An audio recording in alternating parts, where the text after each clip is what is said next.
நண்பர்களே, இப்போ வந்து பார்த்தீங்கன்னா, சில பத்திரிகை நண்பர்கள் எல்லாத்தையும் சொல்லல. சில பத்திரிகை நண்பர்கள் செய்கிறது வந்து மனசுக்கு வேதனையா இருக்கு.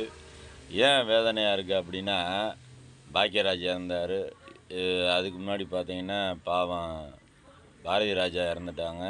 இதெல்லாம் வந்து பார்த்தீங்கன்னா, இவரெல்லாம் நேத்து ஒரு விசேஷத்தில பார்த்தவரு இன்னைக்கு இறந்துட்டாரு. அத வந்து இந்த பத்திரிகை நண்பர்கள் பார்த்தீங்கன்னா, தயவு செய்து இனிமேல் வந்து நடிகரையும் சரி, அவங்க எங்க போனாலும் கோயிலுக்கு வந்துட்டாங்க, அது வந்துட்டாங்கன்னு சொல்லி இது பண்றீங்க. இப்போ ஒரு கேதகாயத்தில வர்றப்ப பார்த்தீங்கன்னா, அவங்கள போட்டு பேட்டி எடுக்கிறங்கிறது தயவு செய்து இந்த நடிகர் வர்றாங்கன்னு காமிங்க. அவங்கள்ட்ட பேட்டி எடுக்கிறத தயவு செய்து பத்திரிகை நண்பர்கள் விடுங்க. ஏன்னா சில பேர் சில கருத்துக்கள வேற மாரி சொல்லுவாங்க. சில பேர் ஆதங்கல சொல்லுவாங்க. சில பேர் வேற மாரி சொல்லுவாங்க. அவங்க வந்திருக்கிற ஒரு துக்க வீடு. திடீர்னு ஒரு நல்ல நடந்துட்டு இருந்த மனிதன் திடீர்னு இறந்துட்டாருங்கிறப்ப எவ்வளோ ஒரு வேதனையா இருக்கும். இப்போ வந்து பத்திரிக்கை முந்திலாம் பார்த்தீங்கன்னா, பத்திரிக்கைகள் எவ்வளவோ மாற்றங்கள குடுத்துச்சு. பல இதில பார்த்தீங்கன்னா, பத்திரிக்கைன்னா அரண்டு போனாங்க. அரசியலே மாத்தக்கூடிய சக்தி பத்திரிக்கை நம்பருக்கு இருக்குன்னு. இன்னைக்கு சில பத்திரிக்கைகள், சில யூடியூப்புகள் செய்ற அட்டூழியம் வந்து பார்த்தீங்கன்னா, அது ரொம்ப கேவலமா இருக்கு. இன்னைக்கு நடிகர்லாம் பார்த்தீங்கன்னா, வெட்கப்படுற அளவுக்கு பேசுற அளவுக்கு இருக்கு.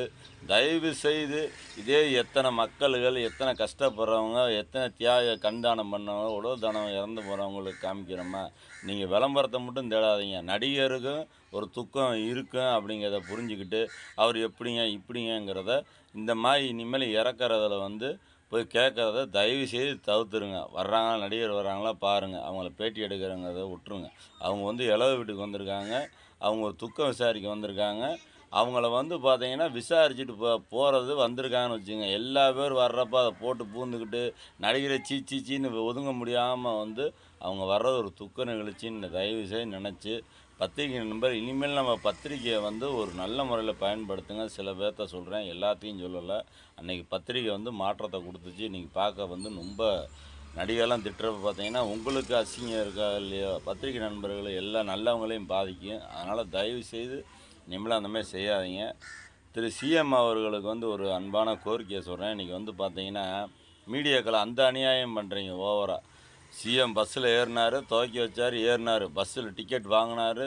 அப்பன்னா, நான் வந்து அவருக்காண்டி ஒருத்தர் அந்த கூட இருக்கிறவங்க பார்த்தீங்கன்னா, ஒடியாடுறாங்க. இதெல்லாம் வந்து சிஎம் செய்யணும்னு இதே கிடையாது. அத போட்டு பார்த்தீங்கன்னா, சிஎம் பஸ் டிக்கெட் வாங்குனாரு, கண்டக்டர கட்டி பிடிச்சாரு. இதெல்லாம் வந்து என்னன்னா, ஒரு முதலமைச்சரா நம்ம தேர்ந்தெடுத்திருக்கிறவருக்கு இது. அவருக்காண்டி அங்க ஒடியாடுறாங்க பாருங்க, அவங்கள நெனச்சு நான் வேதனைப்படுறேன். அதெல்லாம் எடுத்து போடுங்க.